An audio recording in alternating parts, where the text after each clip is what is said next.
You're listening to NIL Now, a podcast dedicated to the name, image, and likeness of today's college and high school athletes. So we're going to explore the crazy and wildly interesting world of name, image, and likeness. NIL Now, covering the latest sports business headlines and keeping you informed on the nation's top performers. This is NIL Now, where the stars of tomorrow are getting noticed today. It's the Wild Wild West, but we're wrangling it in. Presented by Headline Studio and Reddit.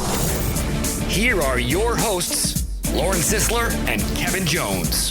Hello, friends, and welcome back to another episode of NIL Now, a production of Headline Studio and Reddit. We're out wherever you listen to your podcast, so make sure you subscribe. We don't want you to miss a beat. Lots of great stuff happening.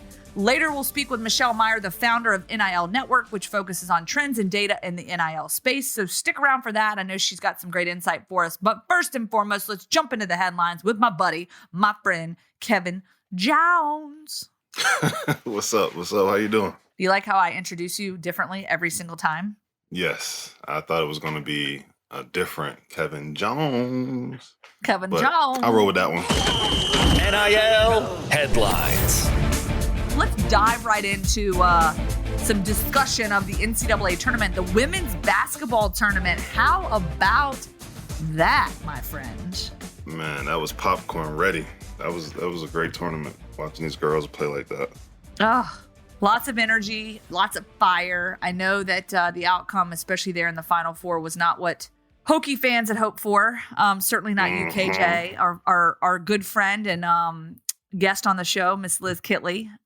Man, that was rough. I mean, they were hot and then they fell cold and then they were hot and then they fell cold. Oh, it was so tough to watch. It was definitely a rough up and down game. But also very entertaining. You know, Yes. They had us down by like 12 and then we had them down by 12. And like you said, we kind of got cold there a little bit at the end. But, you know, LSU is a great team. I mean, obviously they won the championship. If you're going to lose to somebody, at least you lost to the champs. So, Yes. kudos to LSU. Yeah, and it was cool. It was cool. I really, when it all was said and done, to see them obviously make history, first championship for LSU. You know, just a lot of fun to watch. And I ain't gonna lie, that outfit the head coach had on, she was speaking I don't know about the pink flowers in the previous game, the Final Four. I mean, it was cute. It looked great. It worked for her. Not sure I would sport that. But the tigers and sequins and all the colors and that championship game outfit, fire. Yeah, I like her. She's fiery. It fits her personality. It does fit her personality. Yeah, she's got the personality and energy. She obviously gets the girls rallied behind her. A lot of fun to see. So with that being said, LSU beats Iowa in the national championship. When we talk about some of the stars that we saw around the game, Caitlin Clark, there's Angel Reese. There was a report that came out from Sponsor United that NIL deals for women's basketball players grew by 186% over the previous year.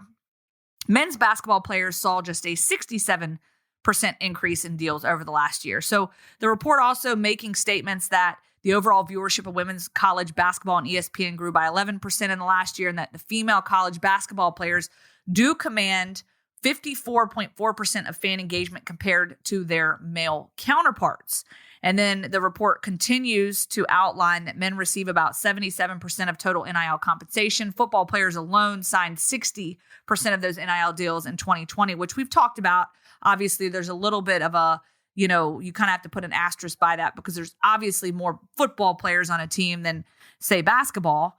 But some of these fun deals to kind of like breeze through and I guess highlight here. The one that sort of stands out, LSU's Angel Reese, the Bayou Barbie, has the most NIL deals of any college basketball player, male or female. First of all, the Bayou Barbie. I love that. That's pretty fun. And she deserves it. You know, her personality is out there, too. She puts herself out there on social media. I think there's a lot of fans who gravitate to her. So I'm pretty sure that these businesses are like, man, if I can get a hold of those fans and get their eyes on our products, then it'll be good for them. So I like what she's doing. There's a lot of controversy with her just because of how she, carries herself. But at the same time, I don't think it's necessarily negative. I just think some people are, just a little bit, taken aback by her, just surprised that she's outspoken like that. But we always have these type of stars throughout sports, on somebody's team. and she's one of those people right now. She's that one. So, I mean, I'm glad she, was able to get to the championship. And she transferred from Maryland too, I think, right? So her story is pretty strong, being, being a transfer, getting to LSU and then getting it done so quickly. So proud of her. Well, and I think when you first of all, you talk about the personality, I think that is probably one thing that gets deals. And I think that's something we've learned in this whole NIL podcast conversation is it's not always about, being the most illustrious player on the team, having the most touchdowns, having the most shots. It's not always the best player on the team. It's the one that can sell, that can be brandable, that, maybe a little polarizing, and many would maybe call her a little bit polarizing in some of her, statements, and kind of how you said she's outspoken and obviously has a little bit of that attitude, but that's what some brands want to align with, and that, it works for them. So I love it. And I think kind of going through the Sponsors United thing, I did want to mention, of course, we have our good friend Raekwon Smith, who we had on the show, which still ranks, at the top for the most deals with 66, which just blows my mind, like far and away above a lot of these other athletes. But she ranks 5th on that list. And I think right now the Bayou Barbie, as they're calling her, according to On3, is tracking at about $392,000 per year on endorsements from companies like Bose, JanSport, McDonald's, Outback Steakhouse, Xfinity, and more. One question I would ask, and I guess I've been curious about this, that $392,000 per year, is that necessarily cash, or does that include, when you guys do deals, KJ, does that also include, trades or like commercial value? So like, oh, we're going to give you Outback Steakhouse for a year and we put the value of X on it. Does that count into that NIL valuation? I'm not sure how On3 does it. They have, it's probably some secret sauce they got going on, but I would say that it's probably a mix of cash and maybe some in-kind things. It could be housing. Like you said, the Outback piece might not be all cash. It might be partial cash and then partial, you give a gift card or something like that you got credit when you go to eat and you don't pay or something like that. So, I mean, who doesn't love a bloomin' onion? What's up? Yeah, bloomin' onions are dope. I love me a bloomin' onion. Hadn't had one in a while.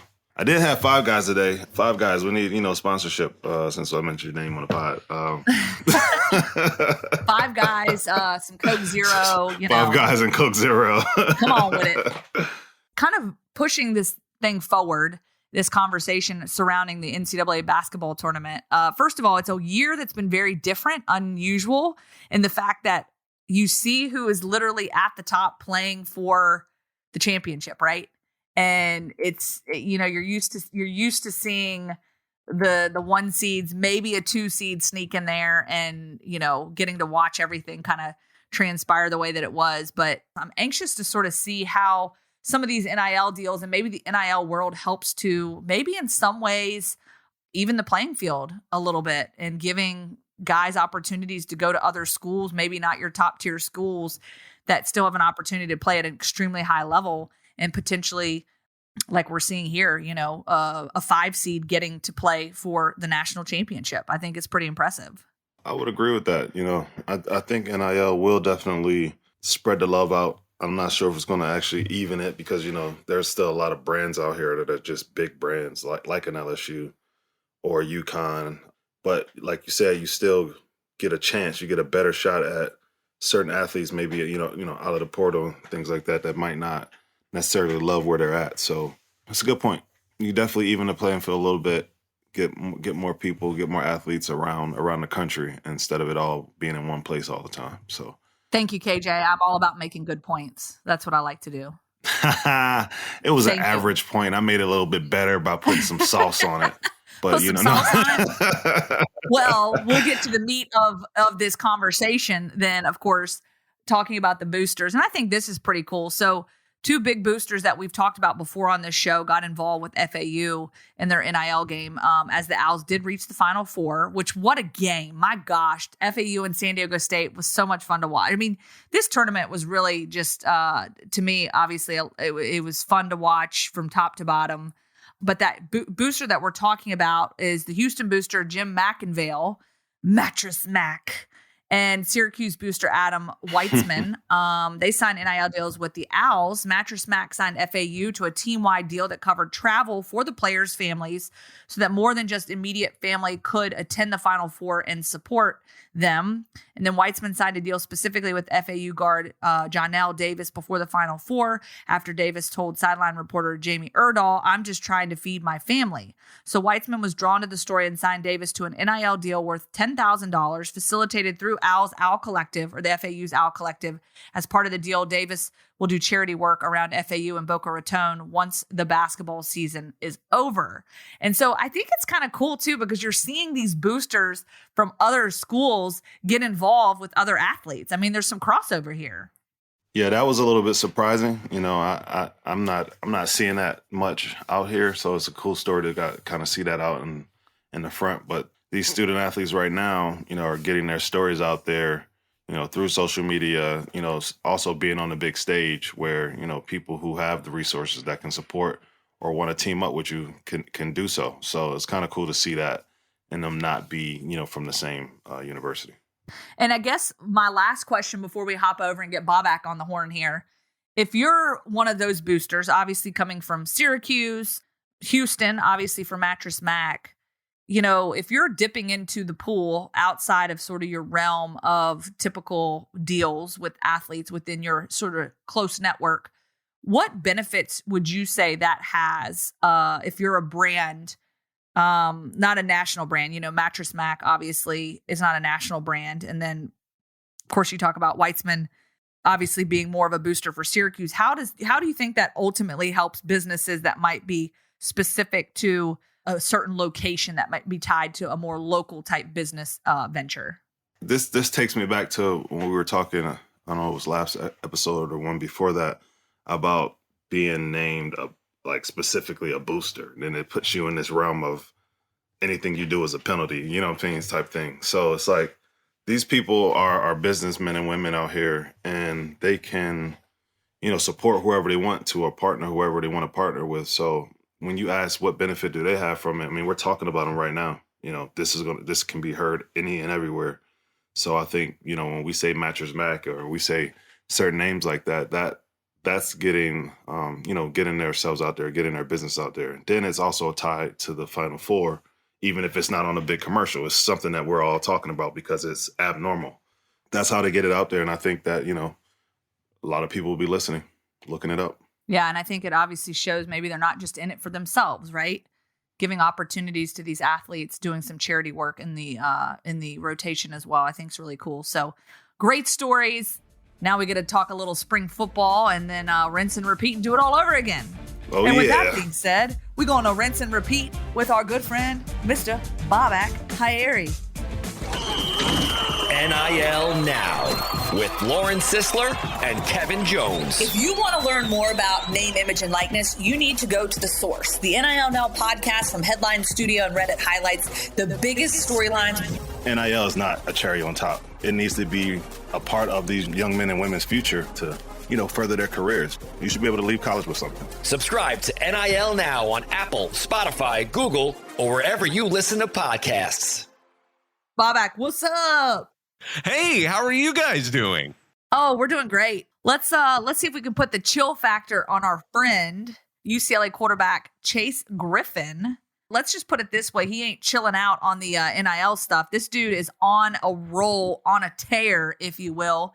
We had him on the show a couple weeks ago, actually, back in March. And man, he's got some perspective on this whole NIL space. And really, I think it boils down to just his mindset as a businessman, as someone that wants to create opportunity, not only for himself, but for those around him. And so he's actually signed, he's on with it's a firm called Range Media Partners. And they announced this week that he's signed to work as an athlete/creator in residence. So really what that means is Griffin's role will include contributing to Range business operations across sports, NIL, film, TV, music, and social impact.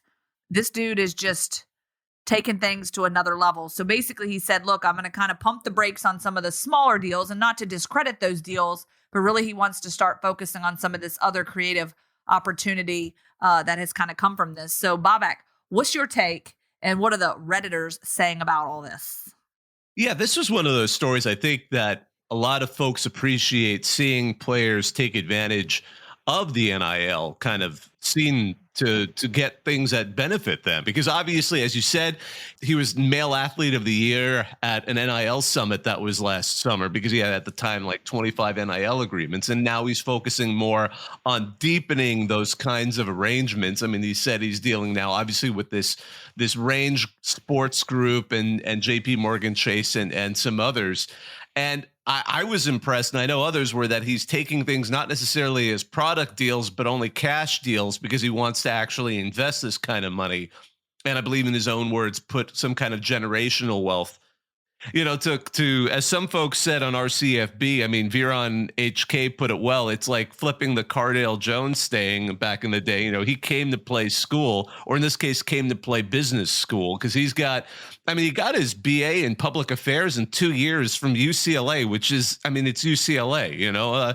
I went to a rival school, but UCLA is an exceptional university. He's completed a master's in, I don't know what transformative coaching and leadership is, but he's also now working on legal studies, focusing on entertainment, media, and sports law.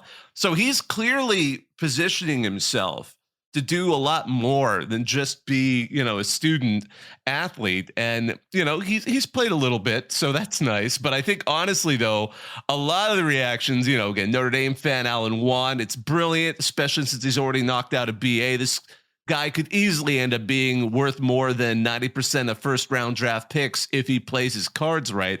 I really hope his money is invested in mutual funds and the like, and not crypto or some nonsense.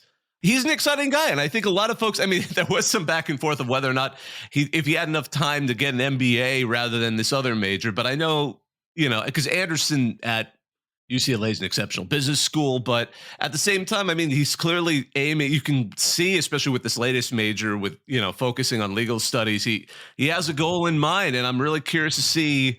I think a lot of folks are curious to see where it goes from there. JJ Jody, that's how NIL was supposed to work. He's crushing it. So I think he's in a way a poster child. Always feels weird to say, but he's a good symbol of what he should be. He's a guy who they should be bringing when they're trying to figure out NIL and how to regulate it. Figure out what he's doing right. Use that as kind of if you're looking for some uniform rules, figure out what he's doing and just make sure you don't interfere with it, because that way, it'll be out there for players who want to follow in his footsteps. Yeah, man, I think he's killing it. We had him on the show. He was, top 2-3 interviews that we've had.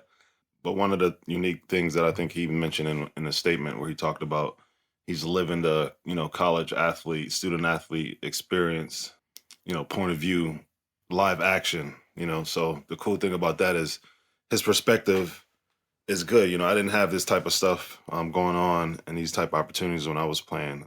So it's really cool to see him kind of put it all together as one complete picture and try to take advantage of it. So nice job. Yeah. And one thing I noticed kind of in the thread of Redditors as well, our friend Honestly, I guess, that's just Honestly, that's it? Like, honestly? Yeah, that's me. Oh, that's you. I got you. You got me. I literally hovered over it, and then I look and I'm like, oh my gosh, that looks like Bobak. That's so funny. Oh my gosh. Okay, so what you put there that I thought was super interesting, you quoted something that he had said. It makes sense because you really put some serious detail into this. This is not just a comment right here. This is not just a Redditor going thread happy. This is someone that actually put in some major work to resource this thing. So look, what you had said though, that really stands out to me about the long-term investments. He says, personally, I do 0 product deals. I only do cash deals. And I really do that because of all my NL money is invested. I can't invest in a product. So I thought that was interesting. Kind of a different take. I get it. Because we were talking, Kevin and I earlier in the show about the trade deals and a lot of these NIL valuations. Does it fall in the category of, is this a trade, like a gift card or a product thing? But it makes sense. If you're going to do a deal with Nike, let's say, and you're going to get 10 new pairs of shoes out of it, you can't invest necessarily that shoe. And so it sounds to me like he is a young man that is literally after the business, and he is going to use this to do some crazy, awesome things as he continues to grow in this space. Go back and listen to the interview on the show last month, but I mean, everything about this guy's story is absolutely fascinating, and he's really one of the models of what this can do in the right hands. Yeah, absolutely. All right, so jumping on to our next headline, anxious to talk about this one. So we know Mr. Jaden Rashada, well, he is smiling again after some of the messiness that came from the quarterback. And we know this was just a huge mess after that fallout that happened at Florida, one of the biggest examples of a complete, let's just say, catastrophe for the poor young man who was promised, $13 million. And then that kind of all fell through. And so now as an Arizona State quarterback, he is able to smile again. So just give us a little insight into sort of this story and what kind of has been transpiring for the young man that unfortunately had to go through the rifts of some really bad negotiating and missed, I guess, promises. Yeah, it's an interesting story because obviously we've discussed it several times. In addition to this Athletic article about the fact that he's found his smile again, there's also simultaneously they announced one of the deals he signed at Arizona State. But let's get to that in a second. I think it's interesting for how fans react to it because there's this kind of weird balance because he is, in a way, we're speaking of poster children, he's kind of the poster child of the other direction of how a deal can completely go off the rails. I love when you read about the story and it's phrased that the collective terminated him and his deal, which I'm like, wow, we're firing people, it almost sounds like. But regardless, that was a pretty raw deal for the young man. He didn't have anything to do with that. He just suddenly waiting for a check for $500,000 that never showed up for that initial payment. So he ends up at Arizona State. He seems comfortable there. He seems happy there. I think fans though sometimes have a mix of like, oh, it's great to see that this young man is finally settling down, and others who still see him as just a symbol of that kind of money that goes around. And some are also kind of like, why do I care if he's smiling or not? But, that you get that in any article. The one of the back and forth I found fascinating was user Arizona Buck 12 said this kid's going to be a colossal bust. He's kept committing to places based 100% solely on NIL, regardless of fit.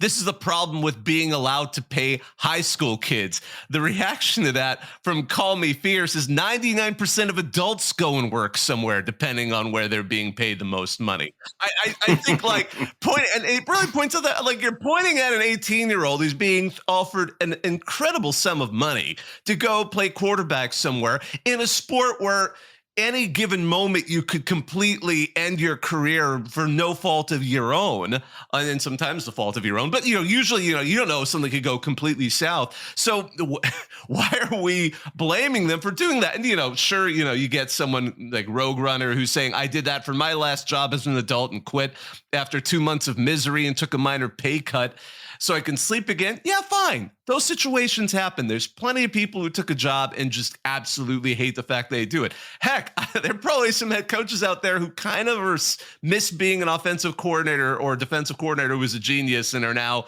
being blamed for everything under the sun. But, you can wipe your tears with all that money. So great for you, right?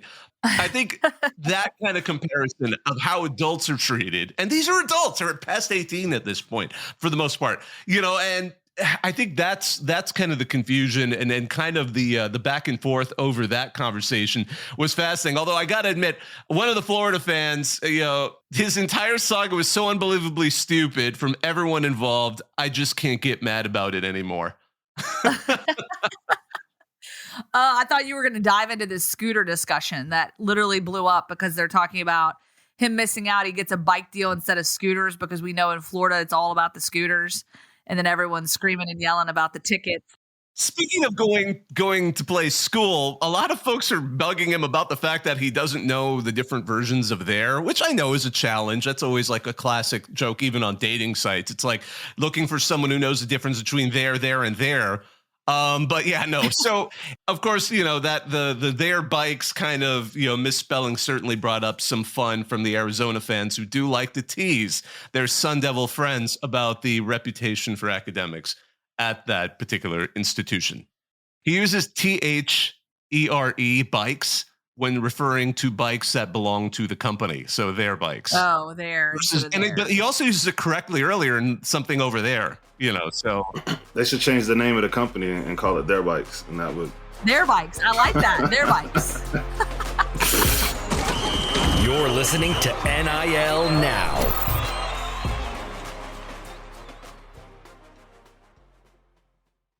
All right, we are now to the third and final segment of the show, and we welcome in Michelle Meyer, the founder of NIL Network, a platform recognized today as the premier hub for NIL data and resources. Meyer founded the site in 2020 when she realized there was no website dedicated to NIL information and accessible trends. She also played a key role in establishing San Diego State's NIL program, where she was a full-time NIL administrator.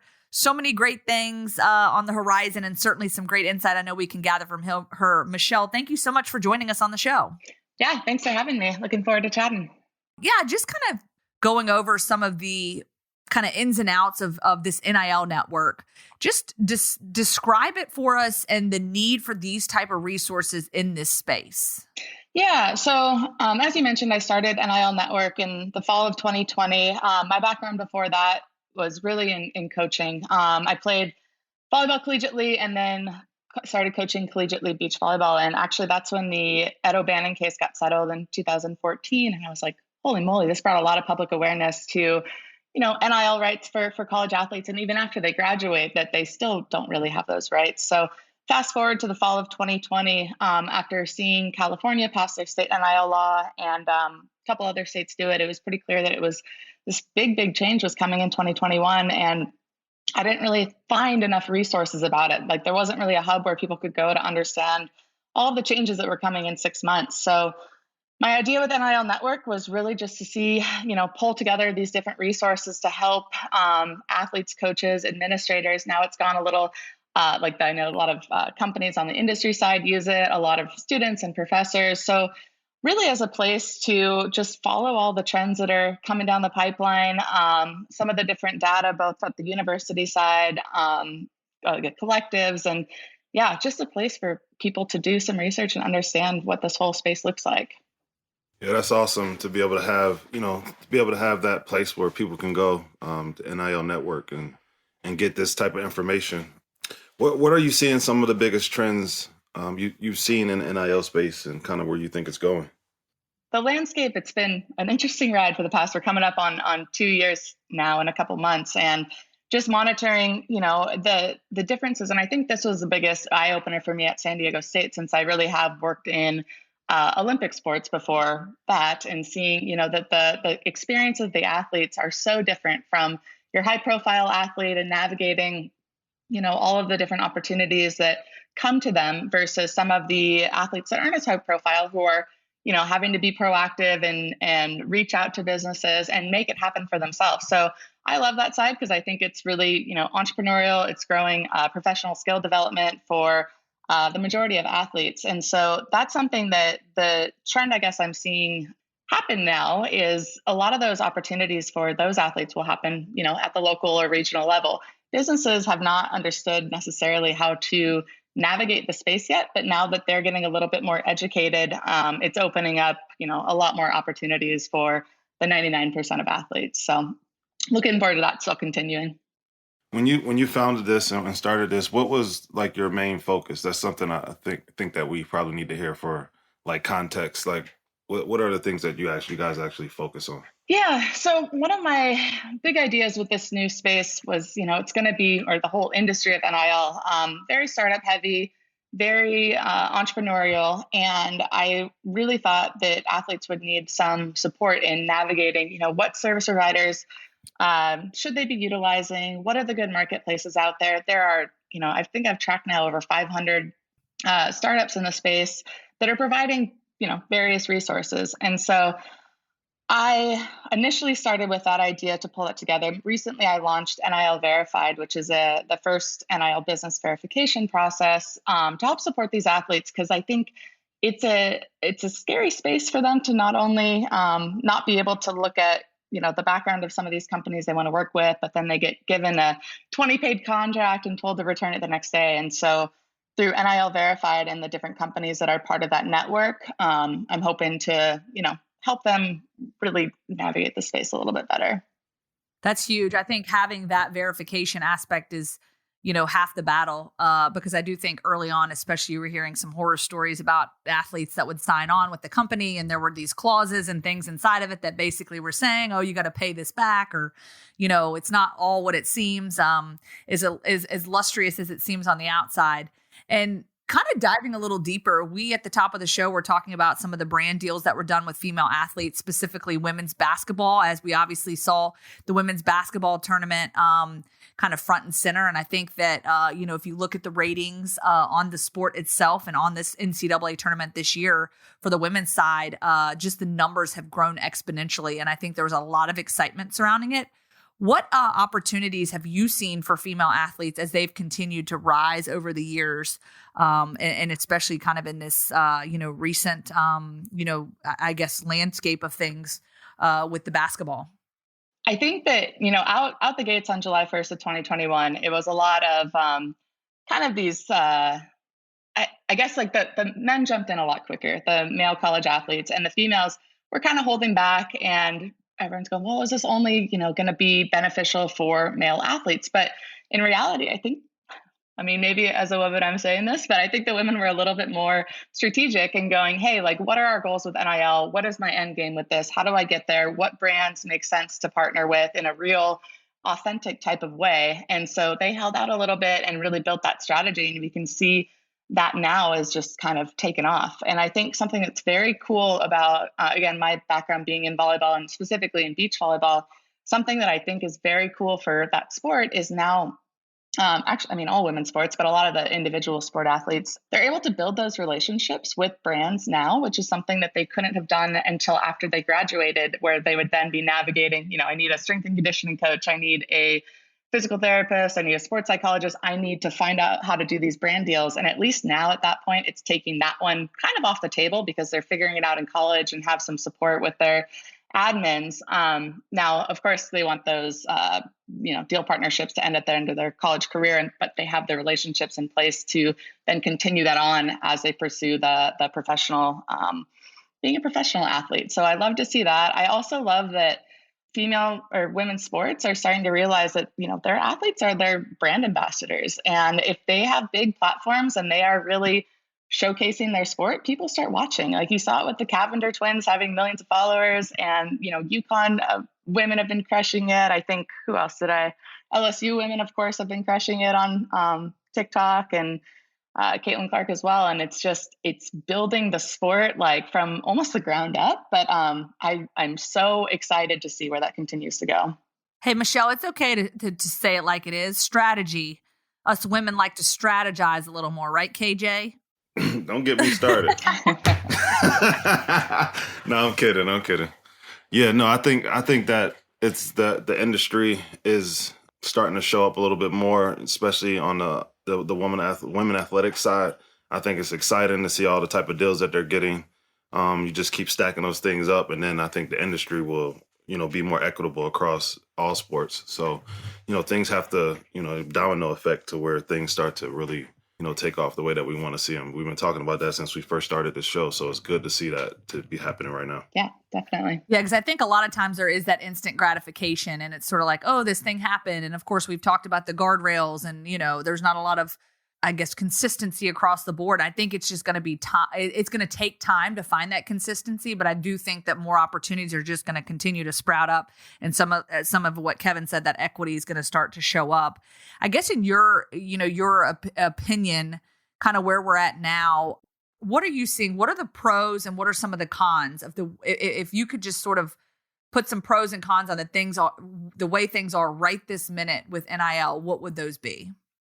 Yeah, I think the biggest pros in my mind are really the opportunity to gain those professional development skills, gain those relationships, and really run their own mini business, and to understand some of those things that once they graduate, they would then pick up those skills later on in life. But now they're able to dive in, create even like a business strategy, a personal business strategy, I guess, and kind of go from there. I think that some of the negatives or downfalls that are kind of going to be, I don't even know the solution, but I think that from all the coaches and things, and figuring out the transfer portal along with NIL right now is pretty tough. And I think a lot of it is smoke and mirrors, and nobody knows what is really real and what is, just not happening. And I'm talking more, it isn't even NIL. I would call it the basically talent retention payments or talent acquisition payments that are happening with collectives and whatnot. I think that, I love that the athletes are making some money, but I also think that they're in a hard position because they can't legally sign into any kind of contract or offer until they sign their national letter of intent. But if they sign their national letter of intent, they're not actually guaranteed that other contract. It's all word of mouth. So I think that puts the athletes in a pretty tough situation of what's real and what's not. And a lot of puppets around moving pieces, right, at that level. Well, yeah, I think it's funny. A lot of, you get into, the roster management and thinking about, portal days or different portal days. You got the 2 sets of portals in a season or in a year.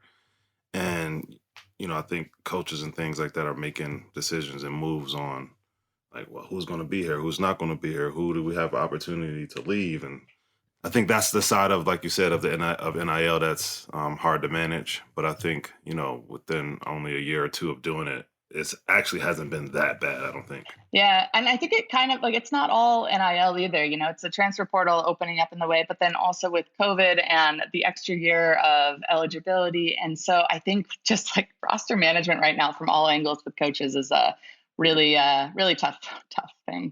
With your platform provides information for athletes and brands.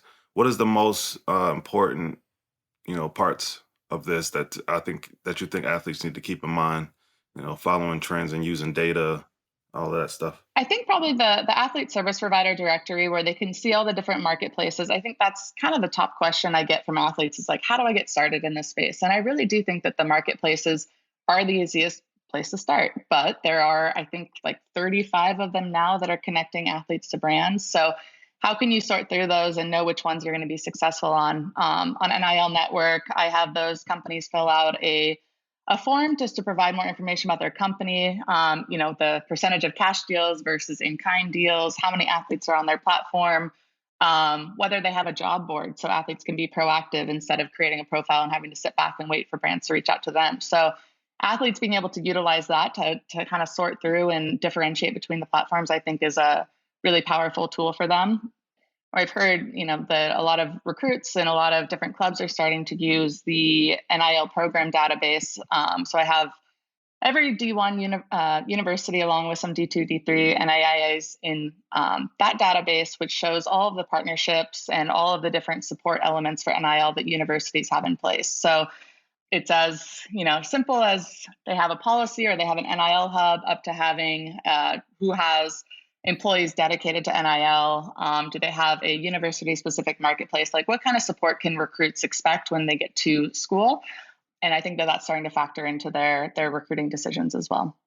It's good stuff, Michelle. Thank you so much for that insight. Lots of good stuff to kind of unpack. And it just seems like based on, just our discussion, the sky's the limit. There's so many opportunities out there. And obviously the great work that you're doing and just educating and helping people sort of navigate some of the industry, the insights, and doing things the right way and having a positive experience with it, if you will. So I love that. So certainly thank you for your insight. And of course, you can follow Michelle on Twitter at NIL Network and online at nilnetwork.com. Great stuff there. Of course, you can also follow us, NIL Now Show, on Twitter, also on Reddit, NIL. Tell a friend. Let them know what you think about the podcast. Subscribe to this episode and those, you can get your updates.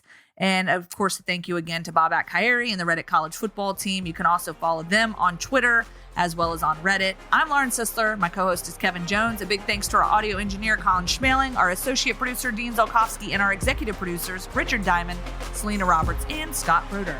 Until next time, peace. Thanks for listening to NIL Now, presented by Headline Studio and Reddit.